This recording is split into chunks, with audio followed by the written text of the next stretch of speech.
Welcome to the Cultural Cultivators podcast by Belay Creative and Cultivate Labs, where we explore the diverse and dynamic worlds of Filipino-American culture. In our last episode, Rudy Corpus Jr. of United Playas spoke about how he sees the youth as our present and future, and the importance of teaching this next generation about their cultural heritage and roots. I 1000% agree with Rudy, and this is why Belay Creative launched the Unsung Heroes Youth Podcast Program last year. Over the past summer, we provided 10 high school youth with the opportunity to participate in an 8-week storytelling and podcast program. They acquired skills in interviewing, researching, editing, recording, and producing their very own podcast.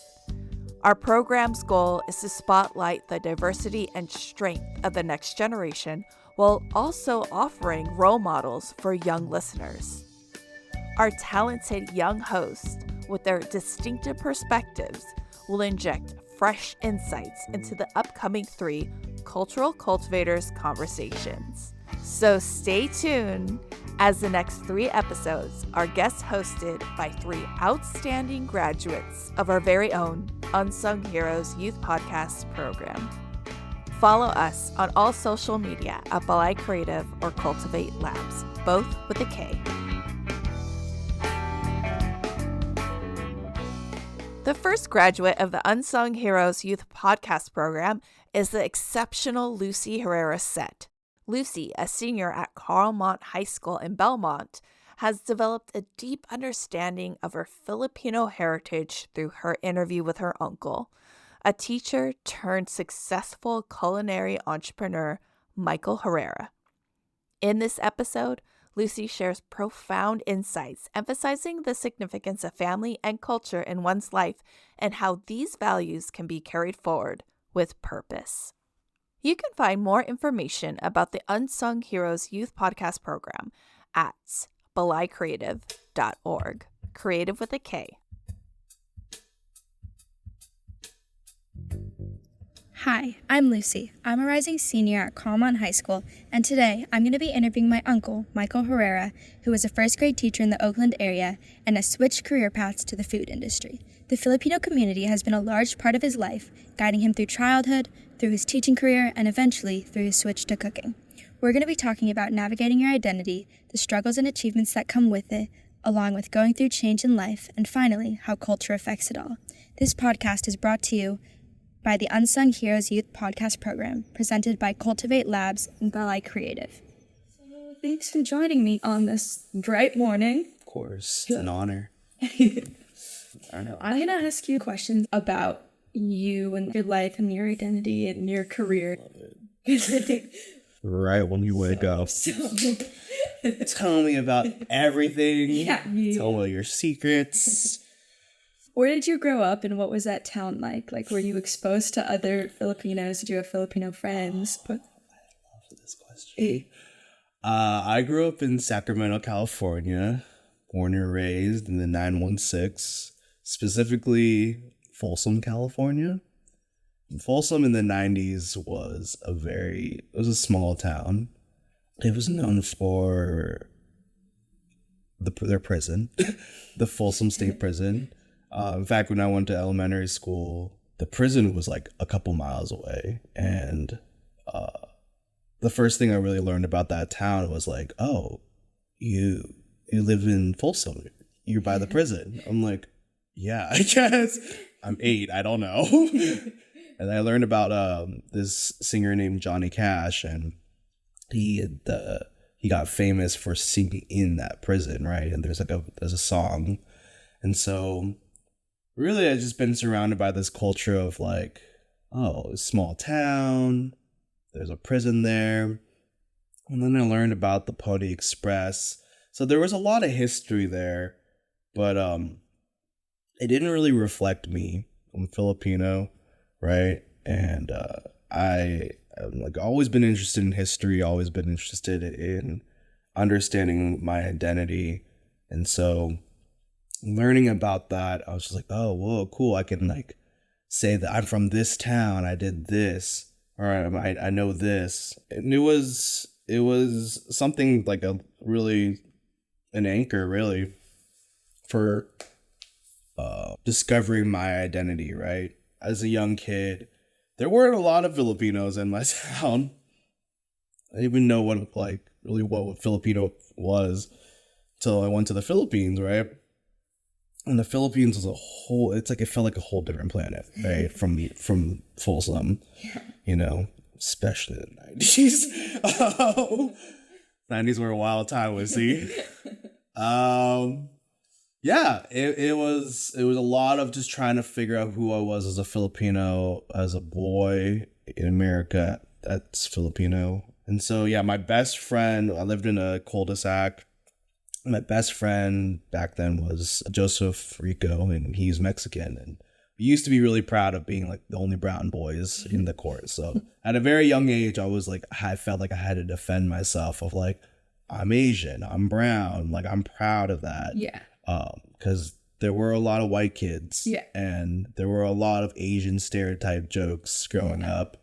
So really that feel of like, oh man, like I'm not good enough, or I don't understand. And even like when I went to the Philippines, I wasn't Filipino enough. I'm still, oh, you're from America. You're that guy. Like, okay, like I don't speak Tagalog. I barely understand it. And so it's like being this alien on two planets, and you're just like, which one do I belong to, right? So yeah, there was a lot of like trying to understand who I was at like a young age. So you were thinking about this from a young age. How and when did you start becoming more involved in like the Filipino community and actually participating? College for sure. I mean, actually no, probably high school. Like I was part of the Pacific Asian Club. And, it was like, oh, we're proud to be Filipino. That was like the first time I actually got to hang out with like more than one Filipino that was not my cousin or like my auntie or uncle. And I was so excited. Like, I was so excited. I was like, oh, I'm going to do everything Filipino. And this is the time this is around like, early 2000s, like 2000. I went to high school 2005 to 2009. And, this is time America's Best Dance Crew. And so just seeing like Asians and Filipinos on stage and like, that's cool. We can do things like that. Like we've been doing things like that. I was like, oh shoot, like we wouldn't think of like, oh man, it's gonna like change the trajectory of like what, like how Asian American culture is in America in like the next like 10, 15 years. Yeah, so I like did a lot of that. Had a lot of talented friends. In fact, like one of them, a lot of them actually like are now like really famous.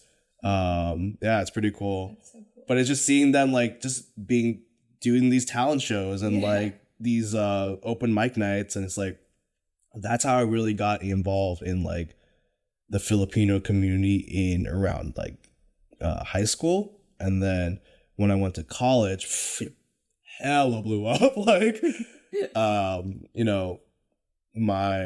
can I say that I'm related to? Yeah. Okay. Like, so when like Auntie Carmela, she like right before I started college, she's like, you need to talk to two people when you go to San Francisco State. You need to talk to Dr. Allison Tindiago Cubales and Dr. Don Mabalan.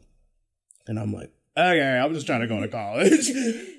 But those two women really changed my lives and my life. And I started doing this thing called PACE, which was Filipino-American Collegiate Endeavor, and I was really involved in activism and just political activism in the Filipino community, and just really getting into like organizing.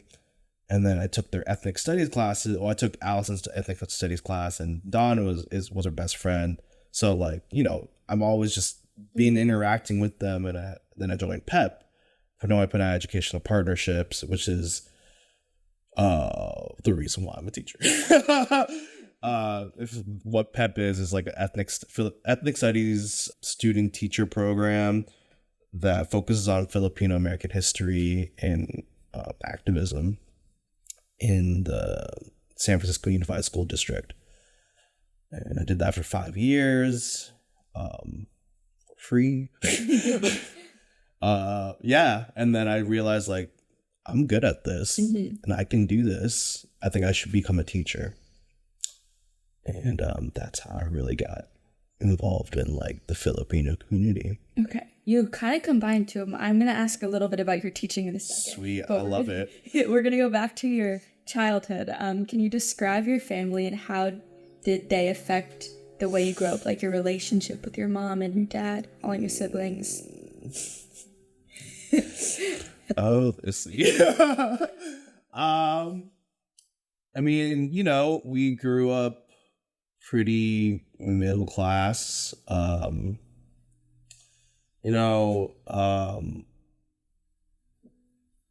mom and dad are really hard workers, and I think I get a lot of that from them.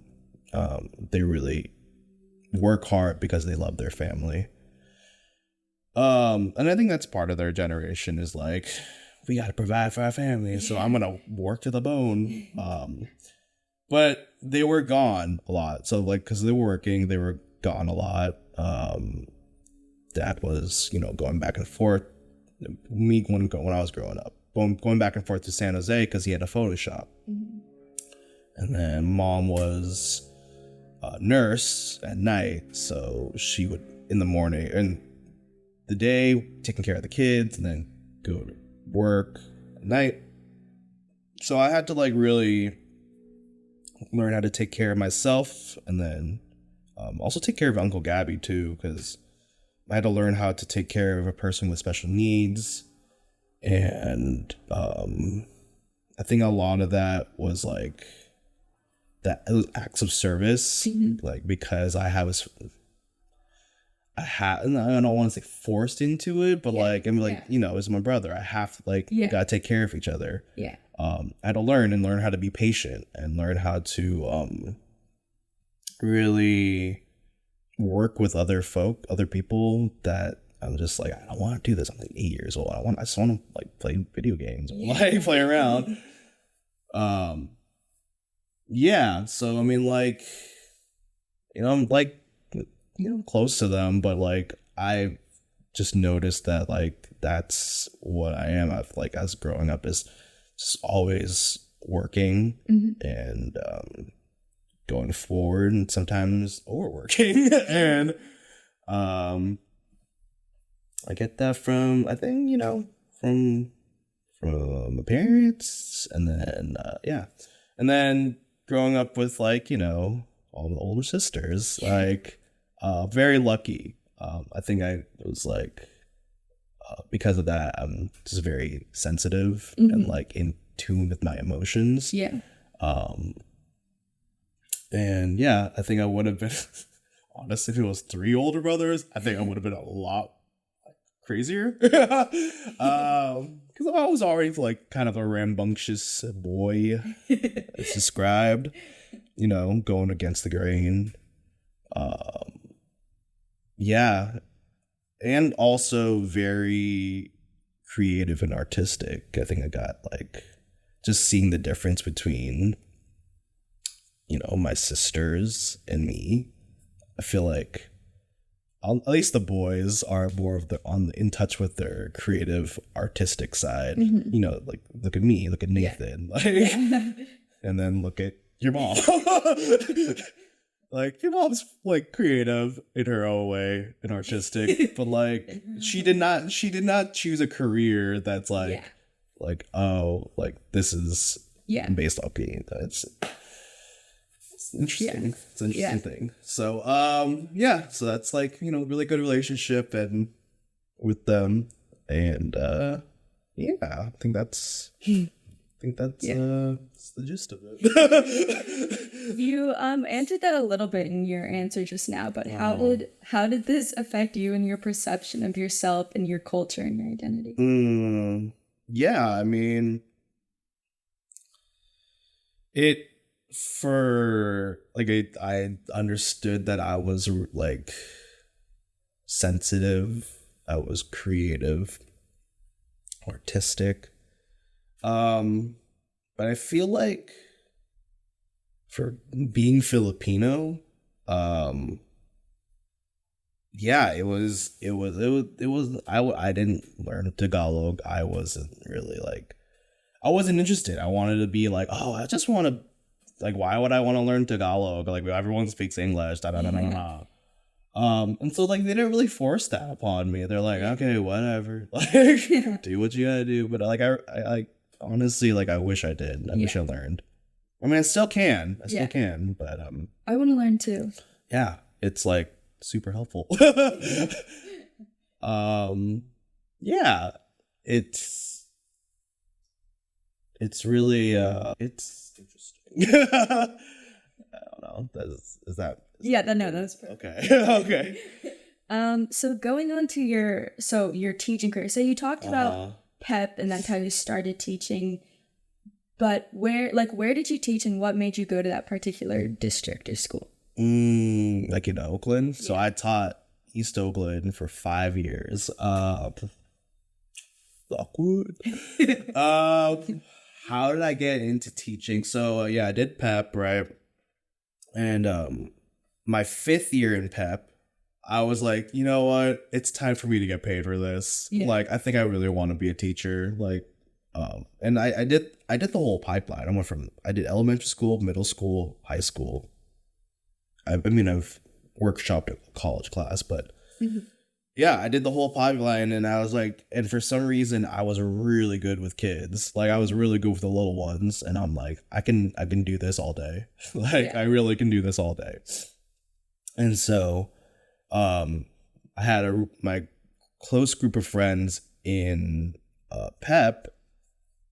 A couple of them, or 3 of them, I'm like, we want to become teachers too. It's like, let's all apply for grad school. So we applied to USF, and it was a great experience. Yeah, we did that. They all went to high school. I went to elementary school, and I was just looking around. It was really just like a moment of like serendipity, because I remember I was, still in grad school, and it was my 2nd year. And for your 2nd year, you start doing your student teaching, or you can just be your own. You don't need a student teacher. You just go into the classroom and just do your thing, and then you have another teacher in the school kind of like do that. So yeah, but you're essentially just by yourself. And me being arrogant and cocky, like, I've done PEP for 5 years. I can do this by myself. I don't need no master teacher. So I'm looking for jobs, because I wanted to get paid already. I wanted to be like, I'm over this like grad school thing. I just want to get in the classroom and teach. Like, I can do this. But I went to like a job fair in San Francisco at Burton High School, where I taught PEP. And I was like, I went there, and I was just not getting good vibes off like any of like the interviews. So I remember just sitting in my car, like I could literally just get into my car right after all the interviews, and I'm just sitting there like, okay. And then one of my best friends calls me, and he's like, hey, what are you doing? I'm like, I just got out of like these interviews for teaching. He's like, oh, speaking of that, do you want to work with me? I'm like, hell yeah, I want to work with you. So yeah, there's an opening in Oakland. You should try it out. Like, I'm going to be teaching 2nd grade. See if you can teach 1st grade. Or teach, I'm sorry, no, that didn't go like that. I'm going to be teaching 2nd grade, but they need there's another classroom open for 2nd grade, and there's a 1st grade classroom open. If you can be my teaching partner, that'd be sick. I'm like, hell yeah, like, do that. So I interview. They didn't give me the 2nd grade position, but they gave me 1st grade. And it felt like serendipity, because my vice principal is actually, her best friend is married to one of my mentors, like teacher mentors at Longfellow. It's probably going to be Teo's new teacher, Mr. Fatol. And he's like, she's looking through my my resume, and she's like, "Oh, you did a long-term sub at Longfellow. Do you know Jolsani Fatol?" I'm like, "Yeah, that's the class I subbed." And she's like, "Oh, I know his wife. She's my best friend." And I'm like, "Oh, this is perfect." Yeah. like we're supposed to be teaching. I'm supposed to be teaching here. And so and we just like looked at each other. And I'm like, "Okay, cool." And she's Filipina too. She's also like from Guam. Chamorro. Anyways, yeah. So that's how I started working at Lockwood, and it's been a journey. It's really been a journey. That's so interesting. Yeah. It really was. Sorry. I just think about that moment. I just remember looking at her and like, how do you know Jules? Like, this is so like, out of all the schools I interviewed, I didn't even look into Oakland. Yeah. And I was just like, what? Like, the one school I go to is the one, literally the principal, vice principal there is connected to this last school. Yeah. Anyway. What was it like teaching kids from all different places? Like, I know you've talked to me about that, like how they came and they like couldn't speak English at all. Yeah. And how did that like affect your teaching, but also like your views on culture and diversity? Oh man, I give a lot of like love to those kids that like don't speak. English isn't their first language. It's scary, especially for a first grader, because they like can't communicate with anyone. They're 7 years old and they're like, I end up in a different country. Like, this grown ass man is just like finish your work. Like, he's like, don't say. And so I'm like, okay, well, if they're trying their best, I gotta try my best to help them communicate and be patient with them. Mm-hmm. Really just welcome them. And I think a lot of that, like, it took a community to help, because then I like asked my friends that like, oh, do you speak Spanish? And like, can you help me translate? Can you help me do like with talking to this parent so that like this kid can like, so they know that their kid is doing well in school and like all that. And yeah, it really took I couldn't do it by myself. It really took like a team to have just one kid succeed, you know. And then imagine that times like 100, like because that's like that. Those are like, you know, that's the population. Yeah. It's even harder when like no one speaks the language, because like there are kids from Guatemala and they speak only Mam, like the indigenous dialect, and it's just like, shoot, like we can't. Mom doesn't have a written language. It's all oral. So there's only like one translator or two translators in all of Oakland. And this is for like thousands of kids. Isn't that crazy? like, you hear that, Oakland? That's why they're on strike. They've been on strike twice in 5 years. Like, yeah. My teaching career I went through the wildest time. Yeah. I went through 2 strikes. I went through a pandemic. And I taught in East Oakland. Yeah. and a lot of people say, if you can teach in East Oakland, you can teach in any school in America. Oh. There's only a couple cities in America where it's like no one wants to teach there. No one wants to teach in East Oakland. It's hard, very hard. No one wants to teach in Oakland, like straight up. But like, that's where they need the best teachers. Yeah. They for sure need those teachers. Yeah. And I can go into a whole spiel about why teachers are leaving, but I know that's another podcast episode. Yeah. So it just like helping those kids and just trying your best, and it takes a toll on you, because you try to put everything out there to make these kids, support these kids. Right. Making sure that they have the basic needs to live, because some of these, you know, there are a lot of kids, a lot of families I met that are don't have a permanent home, and you know, it's not the best situation with their parents. Yeah. Well, I'm gonna go back to that in a second, but on a more positive. Yeah. Did you hear my voice go down? Oh, I just went through a tunnel of memory.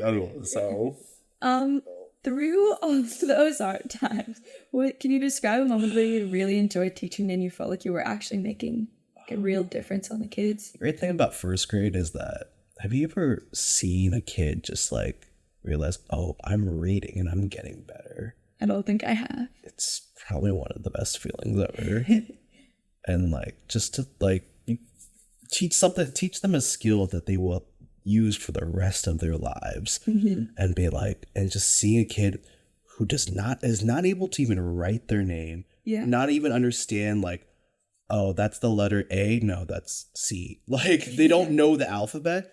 From that to being able to read like full-on sentences, you can't replace that. Like, and especially like the gratitude they give. Like, first graders, like, they, you know, unfiltered. They're like when they say I love you, like, they really mean it. Or like when they say like you got fat, like, they really mean it. Like, it's like a really beautiful thing. I just like love. There were just those moments where when I'm like on a roll, on that, like, I'm like been going through the lesson plan, the kids are having fun, I'm having fun, I'm getting it, and we're just like, and they're like learning something, and they're like, and it's like one of the best feelings of like, oh, you were listening, you were actually listening, like you actually like internalized that.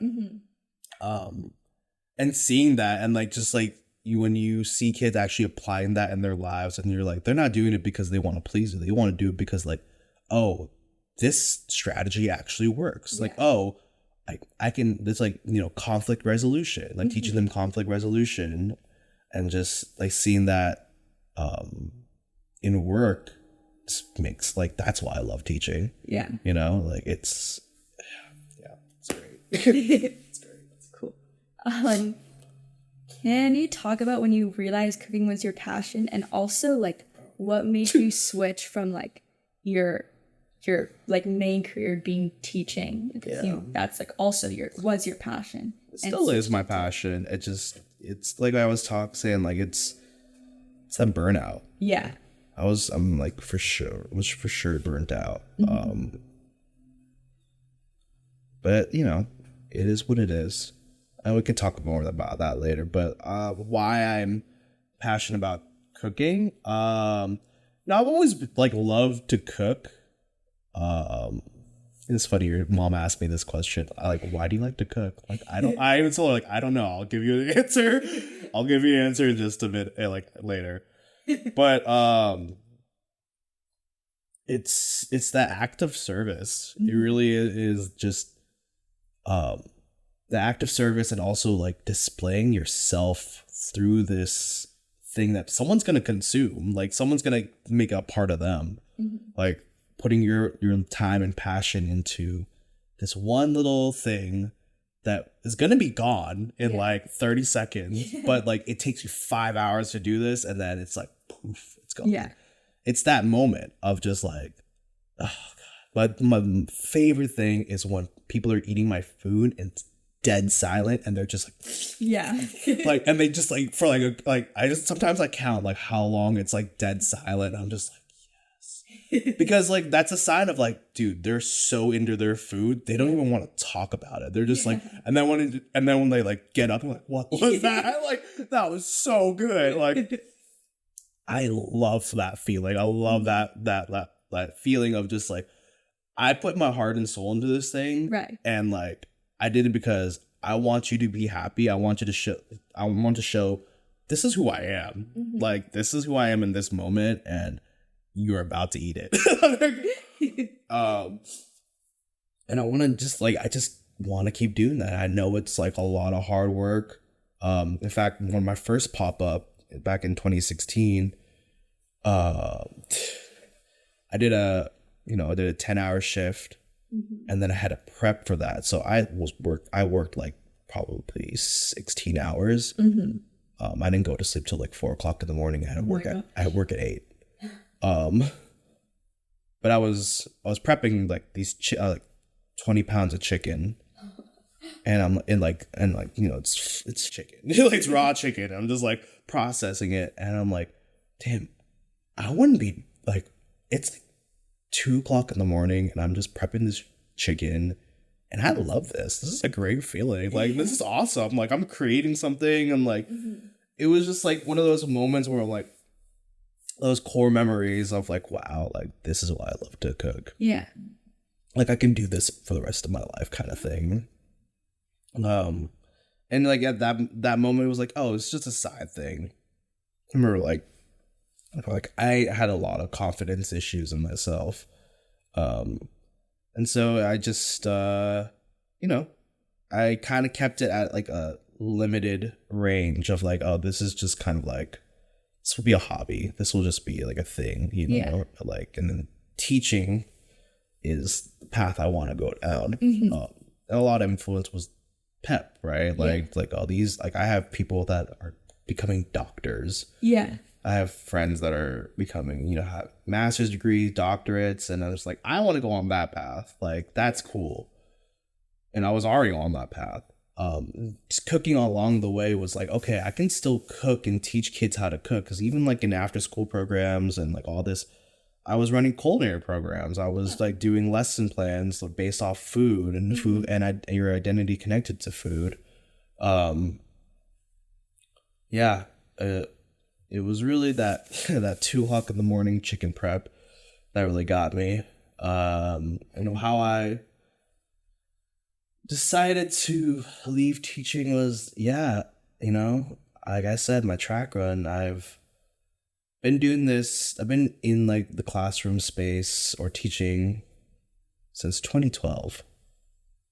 Sometimes for free, but like, and I've been in like a official teacher for 5 years. So, it was time to move on. It was time to like just take a step back from it and like put something else in like driver's seat, and that was cooking. And it was all really serendipitous because even like the beginning of this year, I was not planning on leaving. Yeah. Like at all. I was not planning on leaving. And then I was just having a really hard time in class. Even though I was like on the outside, people were like, you're doing such a good job. Yeah. Like, I had a kid that honestly was the tipping point, and his dad was the tipping point of just like, I can't do this anymore. I don't know if I can do this anymore.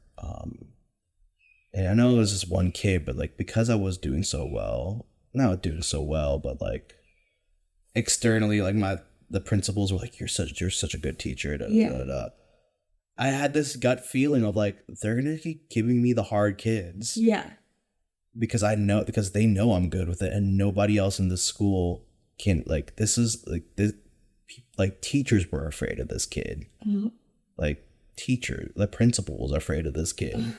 The new vice principal, Mr. Lascombe, he's like, you know, 6 foot something, big dude. So like, he's not afraid of him, but like, he knows like this kid could punch, and he's like built, like he's stacked as a first grader. And it was just like, I can't do this anymore. I need to change of things. And really, cooking was just like why don't you just go into it? Like, I had this fear of, and I still kind of have this fear of like, it's not financially stable, and like all this stuff and blah blah blah blah, and you know, 90% of restaurants fail, and just like, do I really want to go into this other like masochistic job? Like, I will trading one stress for another, but it's a whole different type of stress with cooking. Like, it's very in the moment. You think a few steps ahead, but like, you're not like, you're taking care of it's a whole different type of stress. With teaching, it's like, it's a lot of the mental health is kind of like, for me at least, was really affected more so than the physical health.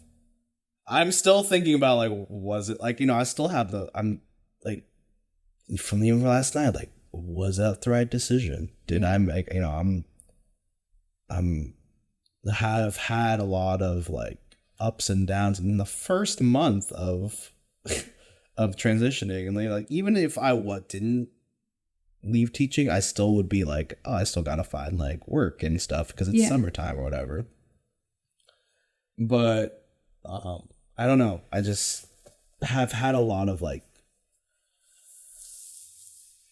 not letdown. Oh yeah, I guess for me it was a letdown. Or I think like it was like the same thing when my first year teaching. I was so confident, like, oh, I can get into that job. Like, oh, just give me a chance, I got it. And like I did it, and I still failed. Yeah. And I'm like, wow, I didn't even like. Am I not even like? Was this even right for me? Am I even good enough to do this? Like, I don't think this was the right choice. But you just got to keep pushing. Yeah. You got to keep pushing. You really got to, it's like that faith of like believing in yourself. And I think that was the missing piece for me for a long time, is just like having the confidence in myself. Be like, this is good. Stop critiquing yourself. You're doing fine. Be more gentle with yourself. And that's really how I transitioned to cooking and how I'm feeling about it right now. Well, I was actually about to ask, like, what has it been like for your shift between like your 5-year long career to like, even completely? Oh, it's like, yeah, it's been a roller coaster. I'll say that. Can you talk about like what made you think about moving to the Philippines and starting a restaurant there? Actually, this last trip, I just came back from the Philippines in May. And my dad has been going back and forth. I was saying he worked a lot, and one of those things, he like 20 years going back and forth from America to the Philippines to take care of our ancestral home. And so it's beautiful, but no one lives there. And so there's this big space down low. It's like, why don't I just take care of that? And starting a restaurant in America is probably one of the hardest things. And it's like I said, it's like a 90% fail, and you can get into debt. And it's like, well, we have a space, we have land. Why don't I just start something there? And I wanted to start it there because like I want you, Nadia, the next generation to come back home, come back to something, be like, cool, like I feel like I belong here. Like you're like me, as like I was saying, like I wasn't Filipino enough to be in the Philippines. I wasn't American enough to be in America. So that whole like idea of like, well, then why don't I create a space for me, for my family to just be themselves and like let me do my thing, and I don't have any like real restrictions. And it just felt right. And the fact that my parents are on board with it, I was like, okay, cool. And like people really believe in my cooking, and it's a little nice factor that it's a surfing town. Like, so it's beautiful there.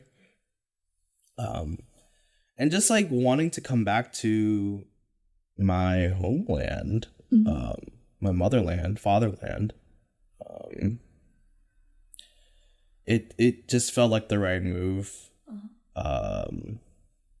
My time here in America just feels like it's almost not, I don't want to say dead end, but like it's just like I don't have a wife, I don't have a kid, I don't have a home. The only thing that's really holding me down here is family and debt. Like that's what I have here. Family and debt. Like, and family is everywhere. And family could go anywhere, so debt follows you forever until you pay off.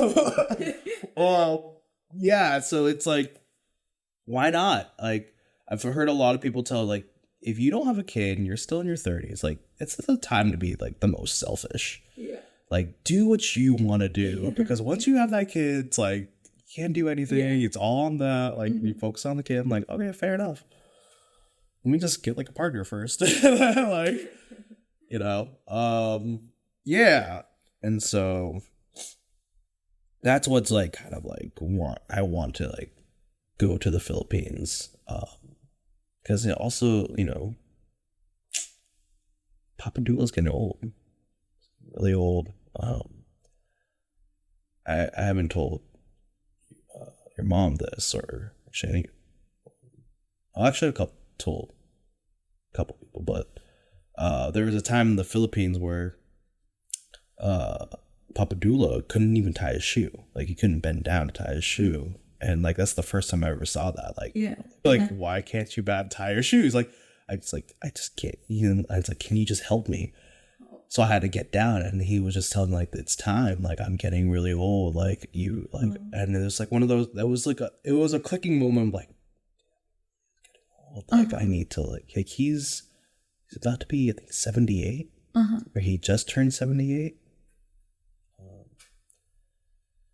And so I, like, time is clicking, time is ticking, and they want to go back to the Philippines. Like, why not just, like, if I want to, like, be over there, why not be with them and really kind of get acclimated back there? Because, like, that, I feel like it's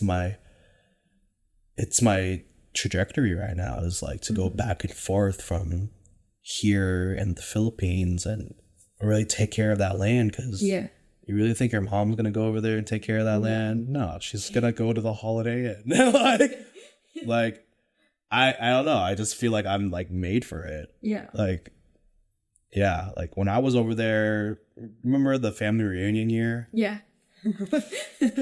I mean, I was there for, like, a few weeks, and I was acclimated. I was like, I can live with this life, like, this provincial life. Like, I don't need, like, I can go to the bathroom with a tabo. Like, I can eat fish all day. Like, canilao, I can eat all day over there. Yeah, and it's just like, this feels good. I like this. Yeah. So that's, like, my decision, and I'm still kind of, like, still thinking about it or trying to understand how to build a business over there. But yeah, that's why I want to go. I really want to build something for you guys. That's so cool. Yeah, so when you guys go over there, be like, you have something. You can be like, acai bowl. I've been thinking about that. I'm thinking, like, what do I want to put on my menu? And I think about, like, what makes me a Filipino Californian. And, like, what do my, you know, nephews and nieces like? Acai bowl. Like, Acai bowl. Yeah, you want to feel like, because when you go there, like, it's like, oh yeah, this is cool, but, like, having something familiar is, especially with food, it's like, oh, I'm home. Like, I feel like I'm home. Like, I like, that's why, like, when you immigrate somewhere, a lot of, like, immigrants, they, like, when they go to a new country, they, like, seek out their home food, because, like, oh, I miss home. I remember, like, oh, the chicken adobo there, or the acai bowl, or whatever. Like, it's like, oh, I can for 5 minutes, I can feel like I'm home again. Well, you said your parents, like, they're really supportive of this. What else did they, like, send you to their About opening this cafe? Yeah, they're, like, very supportive. In fact, they're like, oh yeah, your cousin, like, they're, like, trying to get actually resources, like, your cousin does this, that, like, he can help you, like, learn all these new, like, cooking stuff. I think that's the tricky part, is that, like, try, like, maybe working with them, because, like, you know, they're, like, this is their home too, and so, like, how do I work with them, and you know, also put my own, like, 2 cents into it. Yeah, it's interesting. They're very supportive, and they really feel like I feel like they believe in me, and That's nice. it feels nice. It really does. Like that it's something I'm passionate about, because you hear like a lot of like Filipinos like, oh yeah, my mom wants to be a nurse and like whatever, and like my mom's said that before, like you should be a nurse, like why don't you think about being a nurse, like.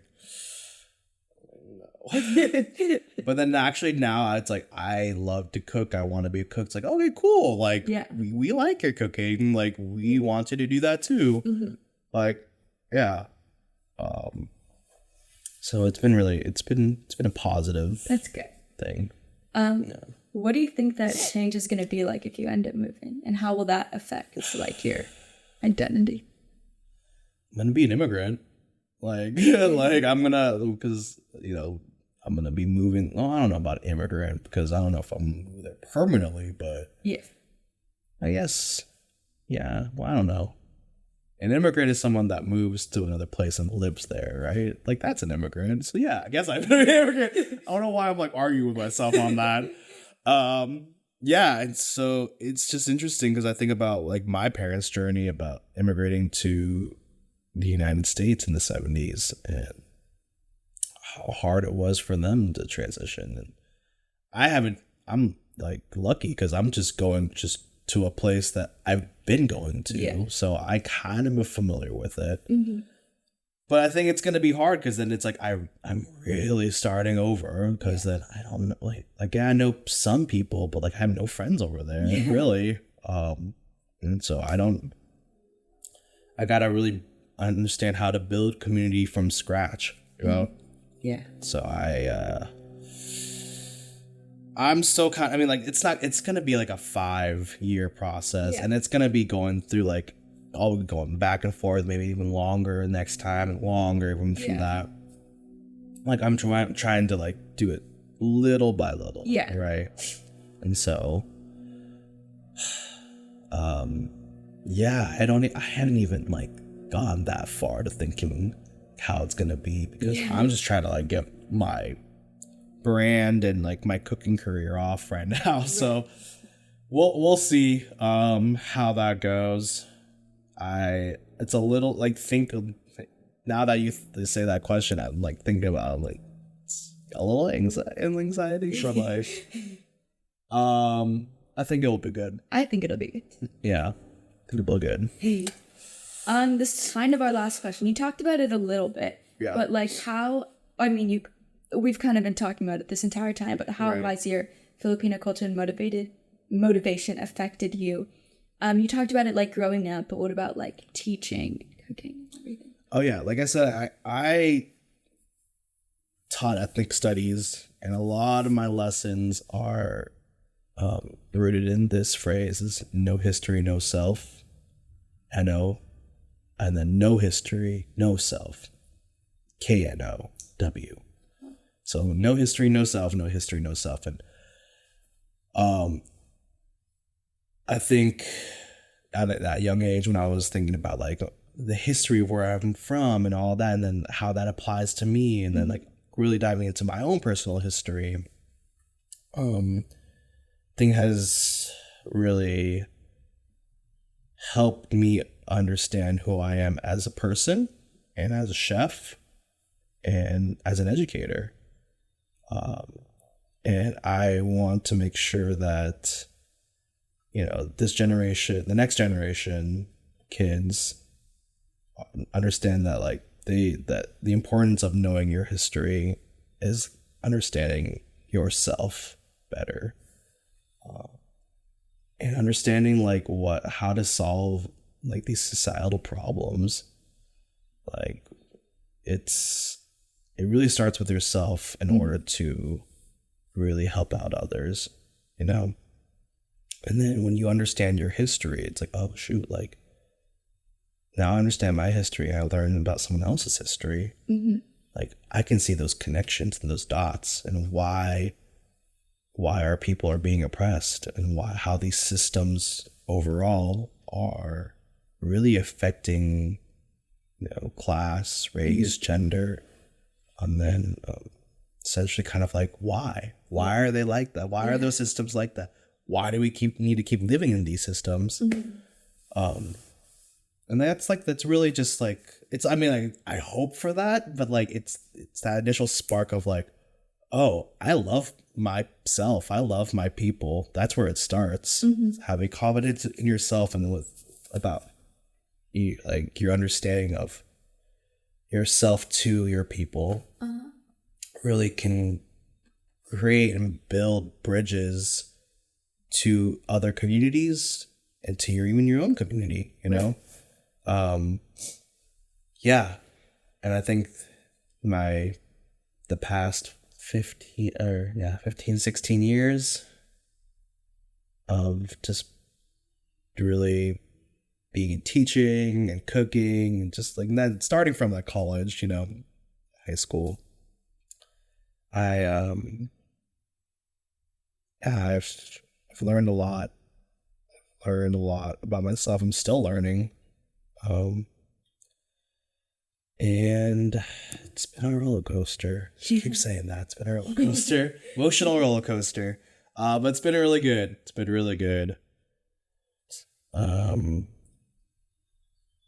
Yeah, I'm learning more to love myself and be confident in myself and to believe, to really take time. Because every second counts. Inspirational. Yeah, every second counts. Is there anything else that you want to say about like your drive to like following your passions or like your love to serve in the community? Don't be afraid to fail. Don't be afraid to fail. Accept that and keep building on it. Really trust in your community. Trust in yourself, and your community will trust you.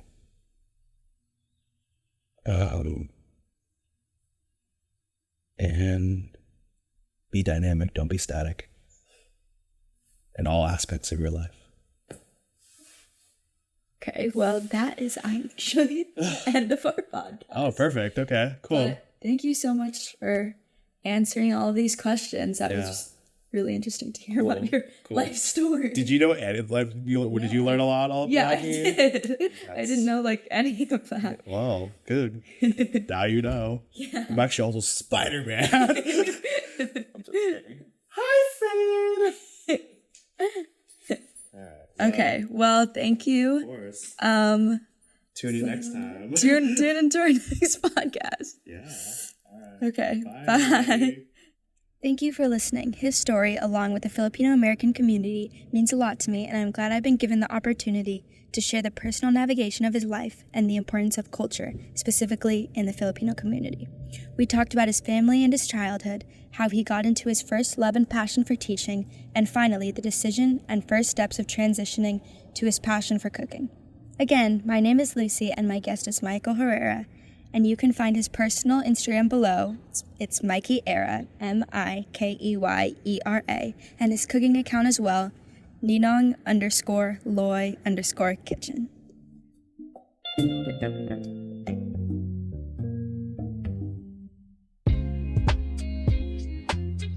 After listening to Lucy's interview with her uncle, Michael, I appreciated how the conversation underscored the roller coaster nature of a major career shift, highlighting the uncertainty and also emotional challenges that come with such changes.